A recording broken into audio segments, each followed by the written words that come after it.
sudah siap, saya akan menunjuk sana, saudara, untuk melakukan teknik modifikasi cuaca. Saya akan melisiknya eksklusif.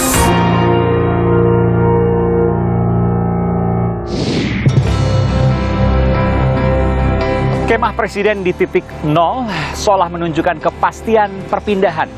Ibu kota negara Nusantara akan resmi dilakukan upacara bendera hari ulang tahun kemerdekaan 2 tahun mendatang. Tapi kini riuh pro dan kontra mewarnainya. Saudara saya Aiman Wicaksono, saya akan melihatnya dari dekat. Ikuti saya eksklusif.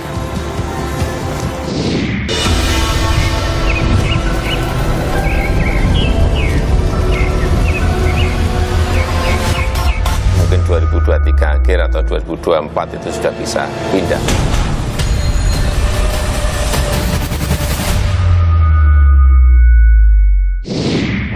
Saudara, 466 triliun anggaran yang diperkirakan akan dihabiskan untuk membangun IKN, Ibu Kota Negara Nusantara.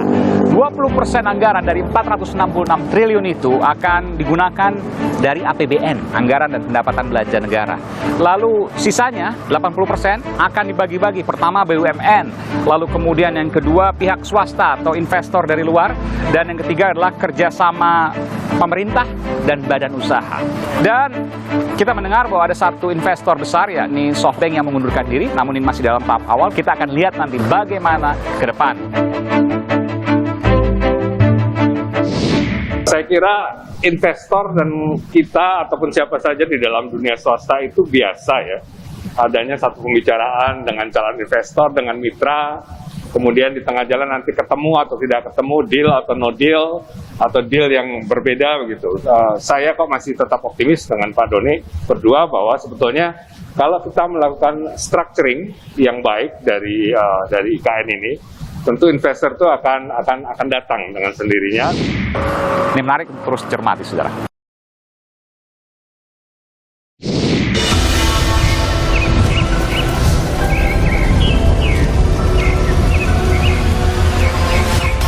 Mungkin 2023 akhir atau 2024 itu sudah bisa pindah.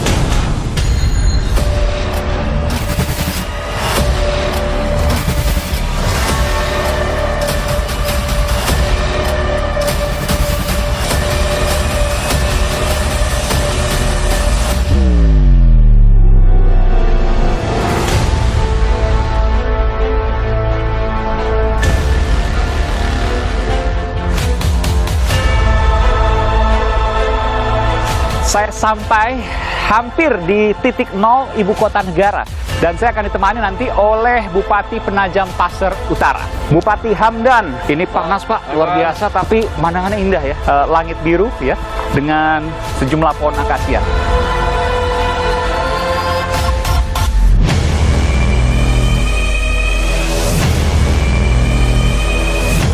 Dan ini salah satu jembatannya. Ini cikal bakal nanti Jalan Lingkar Sepaku. Dan ini titik nol nih, saudara.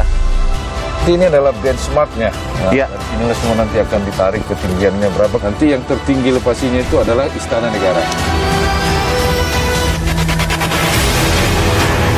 Dan saudara, kalau Anda melihat di atas saya, ini adalah Istana Negara. Ini luar biasa, memang saya naiknya juga luar biasa. Ada puluhan anak tangga, saudara. Tapak bangunan yang tertinggi di sini. Tapak nanti. bangunan yang tertinggi. Nah, yaitu Istana Negara. Tapi indah betul. Anda bisa melihat, saudara. Hijau dan ada bayangan berpayung awan. Saya mendengar bahwa ada warga yang belum diganti rugi, tapi sudah ditetapkan pelang kawasan ini pusat pemerintahan. Memang ini tanggung jawab dari otorita dan akan diselesaikan. Tapi saya ingin mengajak Bapak. Berani nggak Bapak ke tempat ini? Boleh.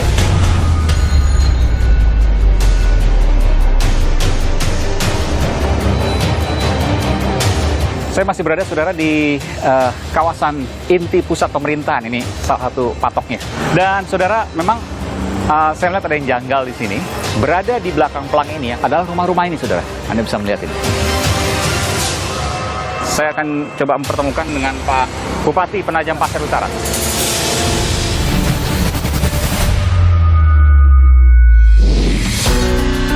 Saudara, saya berada di kota terdekat, yakni di Balikpapan, Kalimantan Timur, menuju ke ibu kota negara. Dari sini sudah ada jalan tol menuju ke pintu tol Semboja di Kutai Kertanegara, yang kemudian saya lakukan perjalanan darat nanti menuju ke titik nol ibu kota negara, yang kemah Presiden menunjukkan kepastian perpindahannya.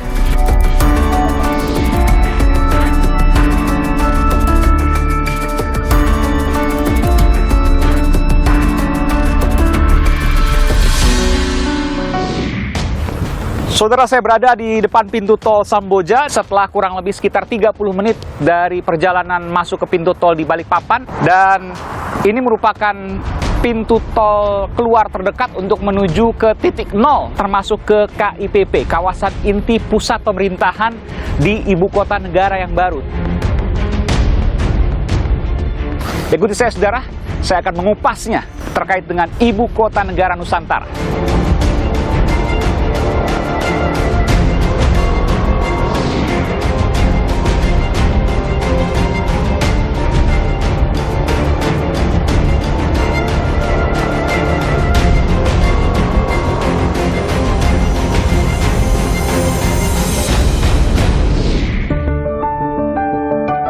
Saudara, sekitar 1 jam perjalanan tadi saya sudah lalui, dan kurang lebih jaraknya sekitar 100 km. Saya sampai hampir di titik nol ibu kota negara. Masih masuk ke dalam kurang lebih 1 km dari lokasi ini, pintu gerbang utama, yang kemudian mulai dilakukan pembangunan, dan saya akan ditemani nanti oleh Bupati Penajam Pasir Utara, Bupati Hamdan. Apa kabar Pak Bupati? Sehat selalu? Alhamdulillah, sehat selalu. Ini panas Pak. Wah, itu kadang-kadang ya. Kadang-kadang Pak, tapi langit biru Pak ya? Ya. Sebiru perasaan orang Penajam Pasir Utara sekarang ini. Senang maksudnya? Senang, pasti. Senang. Tapi Senang, meskipun pasti. ada pro dan kontra, nanti saya juga ke dalam Pak. Bersama Bapak boleh Pak ya? Oke. Lalu peran dari Kabupaten Penajam Pasir Utara adalah? Memberikan dukungan, ya, dukungan kebijakan, ya, tentunya penyiapan masyarakatnya, dan pastinya adalah Oke. wilayah Penajam Pasir Utara akan kita serahkan sepenuhnya untuk pemerintah pusat, wilayah yang akan digunakan untuk IKN. Pimpinan KPK Alexander Marwata mengatakan bahwa ada bagi-bagi kafling. Benar nggak Pak? Nanti wajah Pak ya? Bisa jadi, iya, bisa juga. Ini tantangan luar biasa nih. Harus diselesaikan meskipun ada pro dan kontra sekali Oke. lagi. Kita masuk Pak ke titik nol? Ayo, mari. Baik. Mari Pak, mari.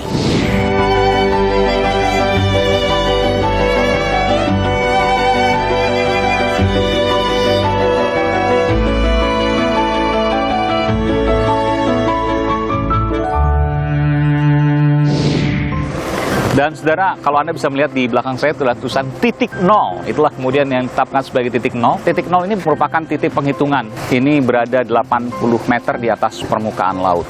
Nanti Istana Presiden, kemudian gedung-gedung lembaga tinggi negara lainnya, itu berada di atas titik itu. Dan Anda bisa melihat ini memang ini alamnya luar biasa. Masih bersama dengan Pak Bupati Penajam Pasir Utara. Pak Hamdan. Ya. Iya. Dan ini kemarin yang kemudian dilakukan penanaman ini Pak.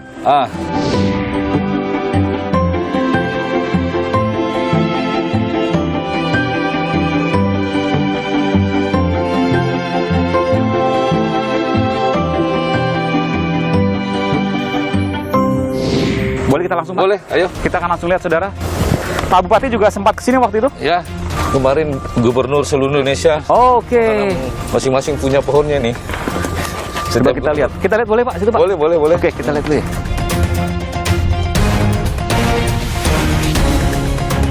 Ini saudara yang kemudian ditanam oleh 34 gubernur dan juga perwakilannya, karena ada beberapa gubernur yang tidak bisa hadir, seperti beberapa daerah yang Papua dan lain sebagainya. Punya wakil kepala badan otorita. Oke, ada kepala otorita juga, Ya, Menteri PUPR. Menteri PUPR. Oh, ini Pak Presiden. Oh ini, oke, ini Presiden Jokowi saudara tanamannya. Meranti merah. Ini Ditanam betul-betul oleh Presiden Republik Indonesia. Dan ini semuanya tanggalnya sama saudara, 14 Maret 2022 pada saat, boleh saya katakan ya, peresmian titik nol ibu kota negara. Ya, ya, boleh, boleh, boleh. Semuanya tanaman asli Kalimantan. Ya, Banyak ya Pak? banyak. Saya belum pernah dengar ini bisbul, apa itu bisbul? Lalu kemudian salah, saya belum pernah dengar. Kalau kecapi ya, Ya, ya. rambutan jelas. Lalu gaharu, kayu ya, pangkal buaya, palapi. Ini banyak sekali ya, memang luar biasa. Kita menuju ke sana, titik nol saudara.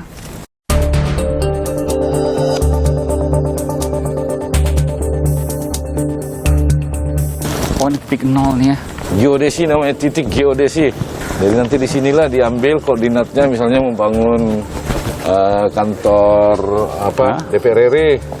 Di dalam petanya koordinat berapa tarik. Oke. Jadi sehingga betul-betul nanti tata letaknya itu sesuai dengan kondisi topografi. Dan ini titik nol nih saudara. Titik, betul-betul titik memang. Survei Geodesi Indonesia ya, Badan Informasi Geospasial. Ini titiknya saudara. Ini juga ada ancaman, barang siapa yang menghilangkan, merusak, mengambil, memindahkan atau mengubah pilar ini, ancaman sanksi pidana 2 tahun kurungan atau denda sebesar 500 juta rupiah. Bisa dibayangkan Tentang geospasial. Mas Aiman kalau ini diambil, apa enggak buyar semua ini?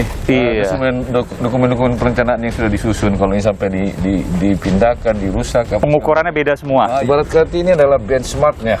Dari sinilah semua nanti akan ditarik ketinggiannya berapa, kan nanti kan bangunan nih kantor-kantor tidak sama elevasinya. Nanti yang tertinggi elevasinya itu adalah Istana Negara. Dan seterusnya sampai. Jadi semua simbolis ini rencana Pak ya, saya baru mendengar ini. Jadi istana yang paling tinggi, ini karena kabinetnya presidensial, jadi presiden memegang kekuasaan tertinggi. Tapi secara demokrasi harusnya rata gitu kan. Tapi dia sejajar begini. Oke. Nama Sumbu Trimatra. Sumbu Terus yang Trimatra. dari sini, nanti dari Istana Negara menghadap ke sana ini namanya Sumbu Kebangsaan. Sumbu Kebangsaan. View-nya adalah jembatan Pulau Balang di sana. Oh, yang menghubungkan antara Balikpapan dengan Penajam. Oke. Belum jadi total semuanya, Pak ya? Belum. Termasuk juga soal bagi-bagi kafling. Apa yang sesungguhnya terjadi, Pak? Ya, isu tentang bagi-bagi kafling ya mungkin benar juga adanya ya. Biasalah karena namanya ada proses perubahan di situ, tentu akan ada ekonomi di situ. Sehingga peluang untuk melakukan praktek-praktek itu pasti sangat terbuka. Apakah ini terkait dengan juga kasus korupsi oleh bupati yang lama? Belum tahu, ini sementara didalami oleh KPK. Kita ini tinggal menunggu hasilnya saja. Tapi yang jelas bahwa ada indikasi, bagi-bagi kafling. Jadi sebelum kemudian diambil oleh negara untuk IKN, ini diambil dulu, dikuasai dulu, dikasih dulu. Persis. Jadi semacam spekulan lahan. Kurang lebih itulah. Dan banyak terjadi, Pak. Saya akan menelisiknya eksklusif. Saya akan menelisiknya eksklusif.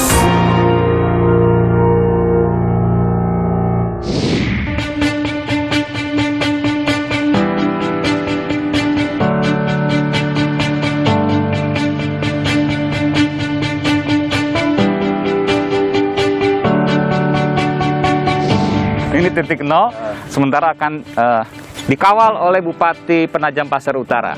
Ya, soal warga dan lain sebagainya yang kemudian saya mendengar ada pelang yang kemudian dipasang kawasan inti pusat pemerintahan KIP ya, termasuk juga soal bagi-bagi kafling. Apa yang sesungguhnya terjadi, Pak? Ya, isu tentang bagi-bagi kafling ya mungkin benar juga adanya ya. Biasalah karena namanya ada proses perubahan di situ, tentu akan ada ekonomi di situ. Sehingga peluang untuk melakukan praktek-praktek itu pasti sangat terbuka. Jadi semacam spekulan lahan. Kurang lebih itulah. Dan banyak terjadi, Pak. Kalau pengetahuan Bapak? Ya kedengarannya begitu. Oke. Dan ini tantangan juga ya, tapi itu nanti akan diselesaikan oleh otorita atau oleh Pemkab? Otorita. Cuma Pemkab membantu data dan lain sebagainya karena butuh, kan ada sejarahnya dan lain sebagainya, turun-temurun dan lain sebagainya. Dulu kan wilayah kita, sejarah pasti kita punya. Iya. Saudara, mungkin Anda juga belum pernah mendengar, kok lama tadi saya dari tol Semboja menuju ke sini. Tol Semboja itu adalah pintu tol terdekat dari kota Balikpapan. Untuk menuju ke sini sekitar 1 jam lebih. Anda jangan terkejut, saudara, karena wilayah ibu kota baru luasnya 4 kali lipat lebih dari luas keseluruhan DKI Jakarta. Betul ya, Pak? Ada 2 kabupaten di ibu kota baru nanti, yakni Penajam Pasir Utara yang paling besar porsinya, dan juga Kutai Kartanegara. Luar biasa, Jakarta aja udah luas banget. Apalagi ini ya. Dan hutan-hutan ini tentu yang bukan tanaman industri akan tetap dipertahankan. Sementara dipertahankan, tapi tentu akan diganti dengan pohon-pohon yang seperti ini. Oke. Lama. Ini nanti pohon dipastikan akan tetap ada ya. Dan ini akan dibangun Tugu apa? Tugu Bhinneka. Tugu Bhinneka. Ya. Yang jelas dari titik 0 ini nanti akan dibangun Tugu Bhinneka untuk menentukan penghitungan-penghitungan di tempat lain. Ya. Dari sini kita akan menuju ke Istana Negara, Pak. Oke. Ya, ini kalau tayangan ini nanti akan dilihat mungkin 2024 atau bahkan mungkin nanti pada saat jadi semua sempurna, rencananya pada 2045, ya. Maka ini akan menjadi tayangan bersejarah bersama dengan Pak Bupati PPU, Amin. Pak Hamdam. Semoga. Kita menuju ke sana, Pak. Ayo, Pak.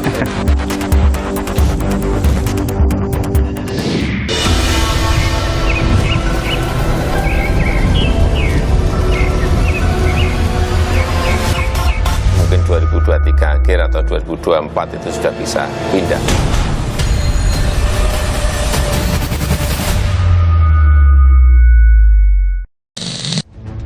Hasil kajian-kajian tersebut menyimpulkan bahwa lokasi ibu kota baru yang paling ideal adalah di sebagian Kabupaten Penajam Pasar Utara dan sebagian di Kabupaten Kutai Kartanegara, Provinsi Kalimantan Timur. Cahaya Ibu Kota Negara Baru (IKN) kian terang benderang. Undang-undang Ibu Kota Negara resmi ditetapkan. Proses perpindahan pun dijalankan.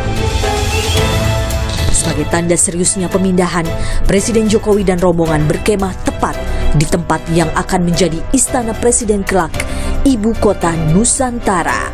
Jaraknya sekitar 2 km dari titik 0 Ibu Kota. Presiden juga menggelar prosesi Kendi Nusantara bersama seluruh gubernur se-Indonesia. Para gubernur membawa 1 liter air dan 2 kg tanah dari daerah masing-masing. Air dan tanah tersebut disatukan dalam kendi besar dinamakan Bejana Nusantara sebagai simbol kebinekaan dan persatuan dalam membangun nantinya. Bejana kemudian diletakkan dekat titik 0, titik awal pembangunan Ibu Kota Negara.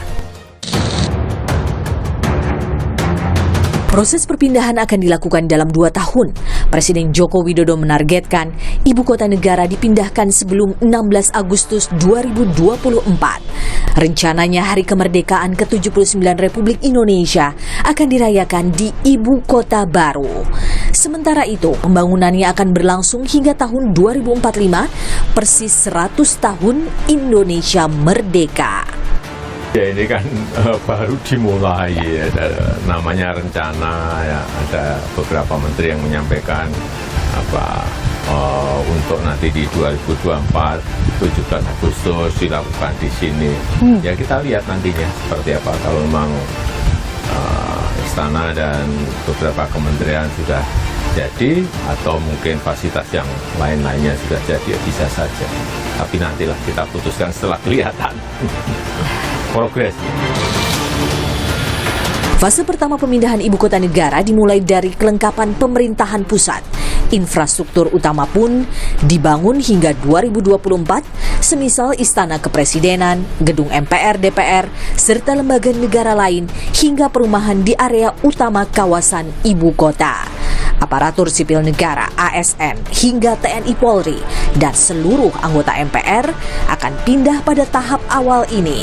Selain itu, infrastruktur dasar seperti air, energi, dan berbagai transportasi kereta diproyeksikan selesai dibangun dan beroperasi di tahap awal. Fase selanjutnya, 2035, diharapkan menjadi area tangguh. Pengembangan kota menjadi pusat inovasi dan ekonomi dan menjadi pusat pengembangan talenta. Perluasan dan pengembangan kota akan terus dilakukan hingga 2045 hingga menjadi salah satu kota yang paling layak huni di dunia. Cita-cita yang terus digaungkan Presiden Jokowi.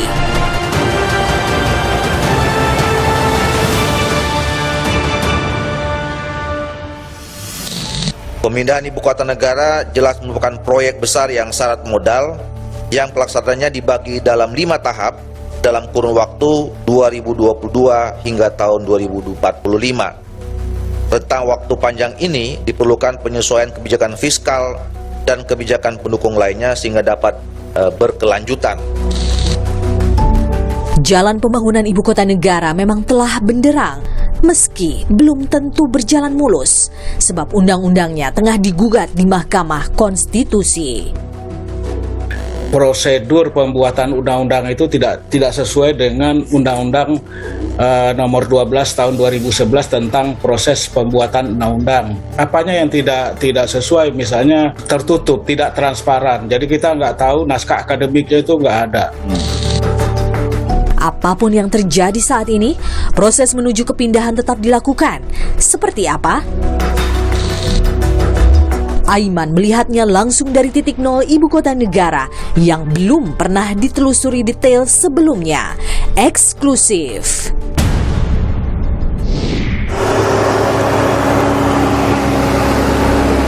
Oke. Ini kalau kita bicara ke sebelah sana ini apa Pak? Nanti akan dibangun apa? Jalan. Saya mendengar ada jalan lingkar sepaku. Ya, termasuk inilah. Termasuk ini? Ya. Menghubungkan apa itu? Wilayah KIPP dengan wilayah luar. Ya, kalau kita berpikir mungkin semacam tol dalam kota di Jakarta lah, kurang lebih begitu ya. kurang lebih. Dan ini salah satu jembatannya. Ini cikal bakal nanti jalan lingkar sepaku. Saya mendapat informasi lebarnya 20 meter nanti akan diperpanjang lagi atau diperlebar lagi menjadi 40 meter lebih ya? Ya, lebih, bahkan lebih. Seperti yang kita lihat ini kan. Lebarnya saja 40 meter. Ini jembatan jalan semua ini. Oh, dari traktor itu? Ya, ini dengan itu, Pak. Oh, Mas oke. Aiman bisa memperkirakan itu berapa? Luar biasa, ya betul. 60 meter malah. 60 meter. Iya, luar biasa. Meskipun anggarannya juga luar biasa juga. 466 triliun, diantaranya 20% dari APBN rencananya dan sisanya merupakan swasta atau kerjasama antara pemerintah dan badan usaha. Iya. Kita menuju ke Istana Negara, Pak. Oke. Dari titik nol kurang lebih sekitar 1 kilometer lah. Ya, kita kurang naik lebih. kendaraan. Iya, oke, baik. Dan saudara, saya sedikit berjalan tidak jauh dari lokasi yang akan dibangun menjadi Istana Negara. Saudara, ternyata sudah ada posko keamanan dari Kodam 6 Mula Warman. Ya, Anda bisa melihat di sini. Ini sudah dipasang ya papannya atau prasastinya ini.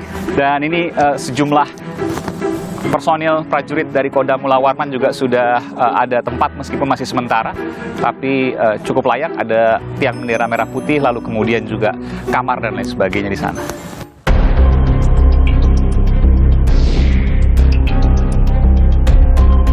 Saya masih berada, saudara, di kawasan inti pusat pemerintahan. Ini salah satu patoknya, KIP. Batas kawasan inti pusat pemerintahan. Jadi kalau di Jakarta mungkin kawasan Medan Merdeka. Dan saudara, memang saya melihat ada yang janggal di sini. Berada di belakang pelang ini yang artinya masuk ke dalam kawasan inti pusat pemerintahan KIP itu adalah rumah-rumah ini, saudara. Anda bisa melihat ini. Saya akan menelisiknya eksklusif. Saya akan menelisiknya eksklusif.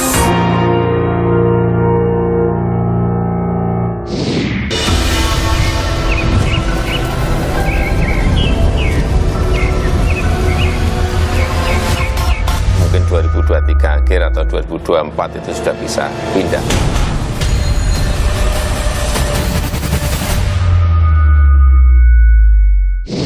Dan saudara, kalau Anda melihat di atas saya, ini adalah Istana Negara. Saya akan tunjukkan. Di sebelah sana ada gedung Istana Negara berbentuk sayap Garuda. Betul. Dan itu adalah tempat dari Presiden Jokowi menginap kemarin, berkemah. Betul, betul. Jadi sesungguhnya Presiden Jokowi itu menginap Di Istana Negara. di Istana Negara. Betul, Oke. betul.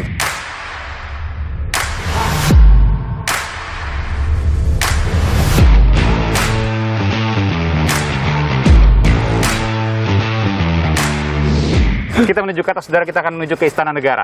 Ayo, Mas. Sebelum ketat, kita bisa ke atas dulu, Pak. Karena nanti kalau udah jadi istana, nggak bisa sembarangan masuk. Ya benar. Konon nih, waktu Pak Jokowi menentukan Iya. ini sebagai tempatnya istana, Iya. nah, naik ke sini, mobil tuh nggak bisa mendaki. Oke. Karena agak licin juga jalan pada waktu itu. Jadi beliau turun lah, langsung beliau nunjuk ini, sini Istana Negara. Oh, gitu. Kayak gitu. Mungkin sebagian orang menganggap itu sesuatu yang klinik ya. Hah? Tetapi bagi kita yang memang punya wawasan perencanaan sedikit, tentu itu bisa memahami. Itu sangat ilmiah. Karena? Bayangin aja kalau sampai nanti Istana Negara itu mengambil titik yang lebih tinggi di atas misalnya itu, itu tentu akan menyulitkan mobilitas. Maka ketinggian ini adalah seluruh bangunan di IKN yang paling tinggi. Ini luar biasa, Bang. Saya naiknya juga luar biasa. Ada puluhan anak tangga, saudara. Ya, Pak Bub ya? Ya. Ngos-ngosan sedikit dengan terik panas yang luar biasa, tapi indah betul. Anda bisa melihat, saudara. Ya. Sebelah sana. Hijau, dan ada bayangan berpayung awan. Ada juga bukit-bukit, Anda bisa melihat di sana. Saya pun sekarang sudah kena matahari lagi nih, saudara. Karena awannya sudah bergeser. Pak, saya mendengar bahwa ada warga yang belum diganti rugi, tapi sudah ditetapkan pelang kawasan inti pusat pemerintahan. Lalu kemudian memang ini tanggung jawab dari otorita dan akan diselesaikan. Tapi saya ingin mengajak Bapak, berani nggak Bapak ke tempat ini? Boleh. Kita akan menuju sana, saudara. Tentu ini juga tidak boleh dilupakan karena ada warga juga yang kemudian belum diberikan pengertian. Apakah kemudian ia akan dipindahkan atau seperti apa? Tentu ini menjadi pertanyaan. Nanti kita akan menuju ke sana. Baik. Saya masih berada, saudara, di kawasan inti pusat pemerintahan. Ini salah satu patoknya, KIP. Kalau Anda bisa mendengar sebelah sana, Anda mendengar sayup-sayup suara burung, saudara, luar biasa. Anda mendengar itu? Ya, memang ada mobil juga yang lewat sedikit ya. Ini tulisan patok ya, atau plang, batas kawasan inti pusat pemerintahan. Jadi kalau di Jakarta mungkin kawasan Medan Merdeka. Dan saudara, memang saya melihat ada yang janggal di sini. Berada di belakang plang ini adalah rumah-rumah ini, saudara. Anda bisa melihat ini. Iya. Dan status tanah ini, yang saya dapatkan informasinya, memang belum dilakukan negosiasi atau belum melakukan pembayaran dari pihak pemerintah terhadap para warga ini. Tentu ini menjadi sebuah pertanyaan, akan seperti apa nantinya, bagaimana pula penanganannya. Saya akan kembali mewawancarai nanti Bupati Penajam Pasir Utara, tapi saya ingin mewawancara salah satu warga dulu. Iya, ini seragam PT, Pak. Ini swasta, Pak ya? Swasta. PT swasta, Pak. Pak siapa namanya? Saya Hasanuddin. Pak Hasanuddin. Ya. Rumah Bapak di bagian dalam ini, Pak ya? Iya, bagian dalam sebelah sana, Pak ya? KIPP. Ini kaget, Pak, dipasang pelang seperti ini. Oh, yang jelas kami warga Bumi Harapan merasa kaget karena Presiden menyampaikan di dalam kita nonton TV di berita-berita bahwa untuk dalam kawasan KIPP tidak akan mengganggu masyarakat yang Jadi ada. Bapak, saya boleh simpulkan, Bapak menolak untuk dipindah? Artinya kami tidak menolak. Yang penting kami itu ajak komunikasi dulu. Seperti apa ke depannya. Sudah berapa tahun rata-rata ini, Pak? Di sini masyarakat sudah berpuluh tahun yang tinggal di sini. Saudara, ini bukan rekayasa ya. Tentu ini saya temukan secara spontan gitu ya. Lalu kemudian saya datangi ke sini. Saya akan coba mempertemukan dengan Pak Bupati Penajam Pasir Utara. Kak Aiman. Baik, meskipun ini bukan tanggung jawab Pak Bupati, akan diambil alih oleh otorita IKN. Jadi Pak Hasanuddin, rumahnya berada di belakang pelang ini, Pak. Artinya masuk ke dalam KIP, kawasan inti pusat pemerintahan. Betul. Warga di sini, Bapak yakin bahwa nggak ada masalah untuk dipindah asal ada negosiasi. Berupa uang maksudnya, Pak? Begini, Pak. Kami ada dua tuntutan. Terutama yang lahan-lahan ini kalau memang bisa artinya digeser dari pinggir jalan ini, mereka pemerintah ambillah 200 meter, tetapi di belakang masih ada tempat kami gitu untuk membangun. Nah, ketika lahan kami ini diambil semua oleh pemerintah bangunan kami, nah otomatis di mana lagi tempat masyarakat bekerja? Di dalam kan ada kebun, ada segala macam. Pak Bupati, ini masih ada permasalahan seperti ini, jadi gimana, Pak? Baik, Pak Aiman. Jadi memang tentu aspirasi masyarakat terkait dengan rencana pemerintah ini beragam ya. Seperti disampaikan Pak Hasanuddin tadi bahwa sesungguhnya keinginan masyarakat itu sebagian besarnya adalah ingin tetap bertahan di sini, di tempat ini. Karena mata pencaharian ya? Ya, di samping mata pencaharian, mereka juga ingin merasakan berdampingan dengan ibu kota gitu loh. Tidak jauh-jauh dari Istana Presiden, begitulah. Jadi kalau Bapak tinggal di sini, kurang lebih nanti rumah Bapak sebelahnya Istana Negara ya. Monas. Tidak terlalu jauh gitu. Nah, jadi ada harapan masyarakat sebenarnya ingin kalau bisa ini deliniasi ini digeser sedikit saja.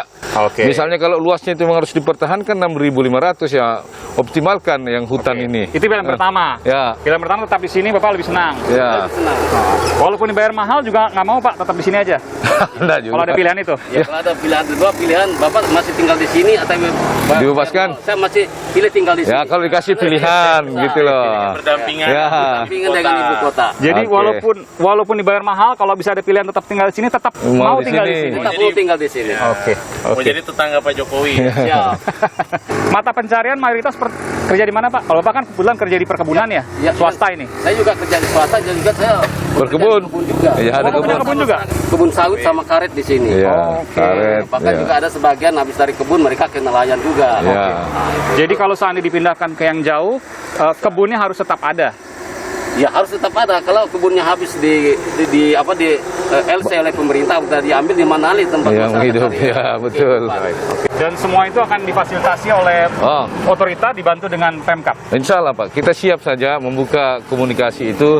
Memang harapan kami ke depannya sebenarnya pihak badan otorita ini segera melakukan koordinasi dengan pemerintah daerah sehingga kita bisa mencari treatment yang terbaik untuk penyelesaian persoalan-persoalan ini. Kalau saya dengar suara-suaranya artinya bukan suara penolakan yang tidak ada pilihan, tetap ada pilihan, tetap membuka jalur negosiasi Pak ya. Siap. Pada intinya bahwa semangat kita untuk mensukseskan pemilihan IKN ini ya itu sudah clear lah. Bapak ikut senang juga Pak, ada IKN di sini. Senang, saya bangga. Bahkan saya paling pertama memberikan dukungan pengawalan untuk kawasan IKN. Baik, terima kasih Pak. Sehat selalu, mudah-mudahan dia ketemu jalan tengah. Dan saya ikut terakhir ke Pak Bupati menuju ke jembatan yang sekarang lagi dibangun. Nanti akan menghubungkan antara kota Balikpapan dengan ibu kota dan juga Kabupaten Penajam Pasar Utara. Iya, betul. Kita akan menuju ke sana Pak, kita akan lihat jembatannya. Oke, boleh. Dan ada buayanya.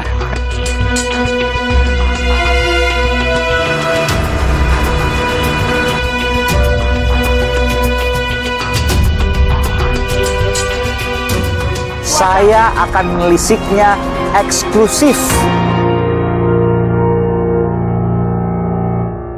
Saya akan menelisiknya eksklusif.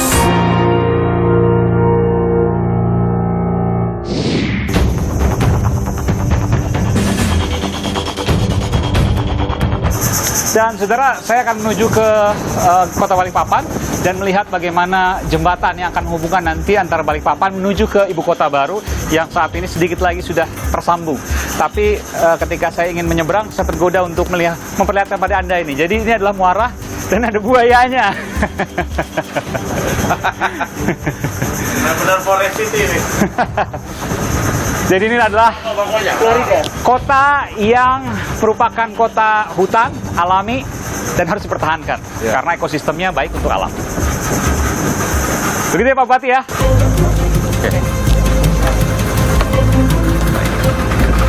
Oke. Besar di depan. Iya. Siap.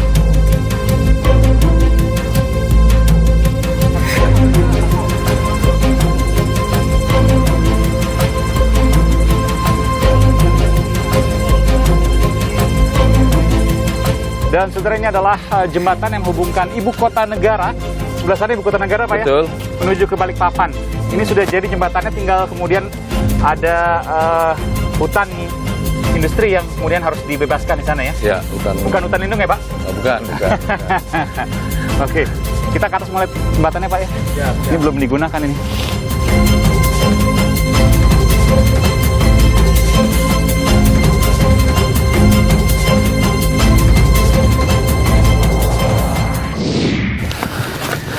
Dan saudara, saya sudah berada di atas jembatan yang menghubungkan ibu kota negara. Di depan saya ini adalah ibu kota negara Nusantara, persis ya.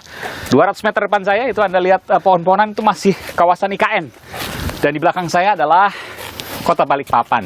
Tapi sedikit lagi jembatannya sudah jadi. Sudah selesai. Setahun yang lalu sudah selesai, tinggal jalan penghubung.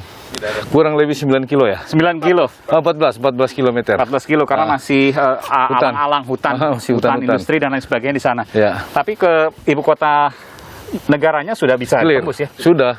Oke. Kita sudah, masyarakat kami sudah bisa berkunjung ke sini untuk sekedar ngambil gambar. Ya. Dan di sebelah sana adalah Selat Makassar yang menghubungkan Pulau Kalimantan dengan Sulawesi. Betul ya Pak? Betul. Selat Makassar itu. Sebelah sana menuju ke masih kawasan ibu kota negara. Tadi kita naik boat ya. Dan di sana mengecil nanti sungai. Ya. Itu. Dan di sini merupakan muara ya. Yang tadi saya tunjukkan Ada buayanya. Tapi buayanya baik-baik. Ini luar biasa Pak ya. Jadi inilah kemudian yang saya bisa gambarkan sementara ini di ibu kota negara, saudara, yang akan dibangun nanti sampai 2024 kepindahan pertama. Mungkin pasti belum selesai Pak, karena kalau saya lihat memang besar sekali. Sungguh-sungguh. Nanti mungkin ada yang lain, tapi tahap pertama bisa ditempati 2024. Rencananya adalah Istana Negara dan juga beberapa lembaga tinggi negara. Termasuk rencana nanti juga Bapak dengar langsung tadi di lokasi pada saat ada kemah Pak Jokowi. Bahwa 17 Agustus 2024 rencananya akan dilakukan upacara hari ulang tahun kemerdekaan di ibu kota negara yang baru, Nusantara. Oke. Baik, terima kasih Pak. Dengan segala pro kontra, tentu ini menjadi sebuah catatan, termasuk juga tadi warga. Dibayar berapapun nggak mau kalau boleh pindah. Tapi kalau seandainya harus pindah, ya apa boleh buat, tentu membuka negosiasi. Ini luar biasa mulia juga warga Bapak ya. Ya, itulah sebenarnya karakter warga kami. Sesungguhnya mereka itu semua bisa diatur, yang penting mengaturnya dengan fair. Dengan fair. Tidak ada muatan-muatan tendensius di dalamnya, karena mereka itu betul-betul uang bukan segalanya. Bukan segalanya. Mereka murni masih masyarakat yang sangat patuh dengan norma-norma yang sudah terpelihara secara turun-temurun dari para leluhur mereka. Terima kasih Pak Bupati, ini belum pernah kemudian dieksplor oleh media manapun. Belum. Terima kasih. Luar biasa Kompas TV, luar biasa. Terima kasih. Berkat Pak Bupati juga yang bersedia untuk mengantarkan saya juga ke beberapa titik. Lengkap sekali kita hari ini. Amin. Untuk tahap pertama sudah kita lihat semua dan bagaimana kemudian kondisinya. Tinggal nanti kemudian prosesnya ada di Mahkamah Konstitusi soal undang-undang, tentu itu prosesnya berjalan. Kita cermati juga. Proses pembangunan juga kita cermati juga. Proses ada warga yang kemudian harus pindah atau tetap bisa di sana, tentu kita cermati juga. Masih banyak PR kait ini untuk menunggu nanti 2024. Terima kasih, mudah-mudahan ini semua selesai dengan fair, dengan adil, dan juga setara bagi siapapun juga, karena di negara demokrasi ini kesetaraan adalah yang kita jaga. Baik, sehat selalu Pak Bupati. Terima kasih. Thank you, Bang Aiman. Undang-undang IKN udah jadi, Presiden kemah tempat di Istana Negara yang nanti akan dibangun di sana, Gedung Garuda. Jadi 2024 pindah. Yang mau pindah siapa? Nggak mungkin lah, pindah rumah aja kita perlu setahun cari rumah, nyiapin sebagainya. Ini kan pindah ibu kota. Saya akan menelisiknya eksklusif. Saya akan menelisiknya eksklusif. Saudara, untuk melihat apa yang mungkin terjadi ke depan dan apa yang seharusnya dilakukan, saya mewawancarai peneliti kebijakan publik, Bung Agus Pambagio. Bung Agus, Undang-Undang IKN udah jadi, Presiden kemah tempat di Istana Negara yang nanti akan dibangun di sana, Gedung Garuda. Jadi 2024 pindah. Yang mau pindah siapa? Nggak mungkin lah, pindah rumah aja kita perlu setahun cari rumah, nyiapin sebagainya. Ini kan pindah ibu kota. Ini orang banyak. Yang belum dilakukan, saya sudah ingatkan Pak Menteri PUPR, adalah studi sosial antropologinya. Kalau gini loh, kalau studi hidrologi, studi sipil, itu bisa gampang dengan teknologi. Tapi studi yang berhubungan dengan manusia, nanti akan datang banyak sekali tukang dari Pulau Jawa, dari mana-mana ke situ. Yang sudah tidak ketemu istrinya berapa hari, berapa bulan, itu nanti akan berbaur di situ dengan warga setempat yang punya budaya sendiri. Itu mengerikan menurut saya. Ya kan, kita mindahin orang waduk untuk bikin waduk aja ributnya setengah mati. Ini memindahkan ribuan orang ke situ, terus berbaur dengan masyarakat setempat. Apakah bisa? Saya diskusi banyak dengan teman-teman ahli antropologi. Tidak mudah kesimpulan saya. Dan itu yang harus ditangani pemerintah terlebih dahulu. Belum lagi soal tanah. Tanah sana ukurannya kan adat, beda. Apalagi sekarang sudah dikapling-kapling, nah itu konfliknya tinggi. Ya, jadi harus hati-hati. Pindah saya setuju, saya sudah bikin petisi segala kan, berempat, saya, Faisal Basri, dan Azumardi Azra. Bukan tidak setuju, tapi tolong disiapkan dengan baik. Nah, kalaupun bisa dilaksanakan dengan paksa 2 tahun, itu nanti biaya untuk membereskannya ketika konstruksi itu nggak bagus, karena buru-buru, sistem dengan lingkungannya nggak bagus, itu nanti biayanya akan sangat mahal untuk membetulkannya. Dan ketika dipaksakan 2 tahun, maka akan berbahaya. Tadi Anda Anda katakan misalnya kualitas dari konstruksi dan lain sebagainya, meskipun kan punya standar pasti. Betul, jalan tol saja yang teknologi bagus, ada standarnya banyak. Ketika didorong cepat, umur 30 tahun harusnya jadi cuma kurang dari 2 tahun sudah hancur dan biayanya sangat mahal. Di mana itu? Di jalan tol Trans Sumatera. Di titik mana, di daerah mana? Di titik kilometer 140 ke 330 di Sumatera Selatan. Sumatera Selatan, oke, baik. Ya, itu hancur dan belum 2 tahun. Maksud saya, kalau kita mengganggu bentang alam, ya sekali lagi kita mengganggu bentang alam dengan memotong alam, menggali, menumpuk, itu resiko kerusakannya tinggi. Lihat jalan tol Cipularang, ya, lihat jalan tol Trans Jawa, dan itu tidak bisa langsung begitu, harus ada prosedurnya, karena itu kita memotong bentang alam. Oke. Nah sekarang mau gimana? 2 tahun, mungkin jadi, tapi nanti jangan tanya kalau ada hal-hal yang false construction-nya besar. Jadi hitungan Anda yang paling realistis adalah 5 tahun, artinya 2027. Ya paling cepat lah 5 tahun, itu tergantung temuan-temuan di lapangan kan harus diukur hidrologinya. Itu airnya aja kan belum ada.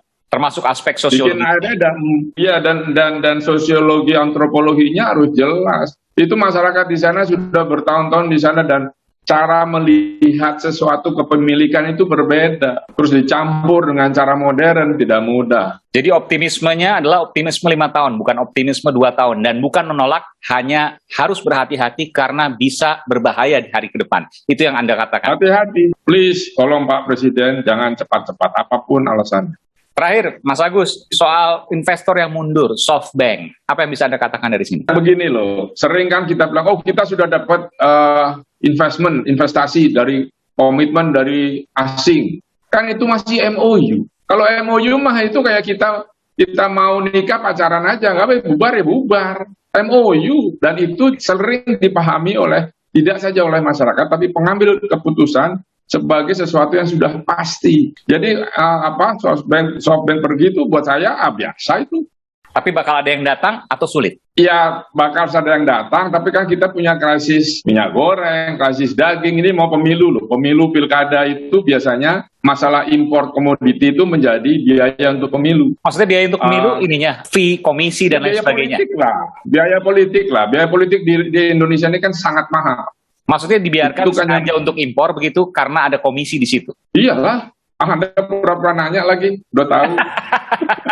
Bukan, ini biar jelas kan, Bung Agus yang mengatakan itu. Jadi sengaja dibiarkan impor. Nggak usah saya katakan, semua orang tahu kok. Terus apa kaitannya nggak usah itu fee politik tadi dengan pembangunan IKN? Ya kan Anda tadi tanya biayanya ada nggak dari mana? Kan tidak dari APBN. Terus dari mana? Kita nggak tahu, belum ada yang tahu kok. Itu tanah kan ada ikon tanahnya kelompoknya Asim, lalu ada kelompoknya Tanoto, segala macam. Apa itu mau dilibatkan? Iya, dari yang lain agak sulit karena akan tersedot untuk pemilu gitu. Iyalah, akan perlu uang, makanya perlu diundur kali atau bisa 3 kali. Oke, pilpresnya. Apakah terkait tidak tentu tidak tahu ya. Maksud saya, apakah ada rencana seperti itu? Ya maksud saya investasinya kan masih belum jelas. Mungkin sudah ada, tapi sekali lagi itu hanya MOU. Kita tahu itu pasti ada di apa. Oh nanti kemarin itu Pak LBP dari Arab, oh Pangeran Arab Saudi gini-gini. Ya semuanya nggak ada yang gratis. Bagaimanapun juga ini adalah catatan kritis dari seorang pengamat kebijakan publik, peneliti kebijakan publik, Bung Agus Pambagio. Terima kasih atas informasinya. Terima kasih, Renan.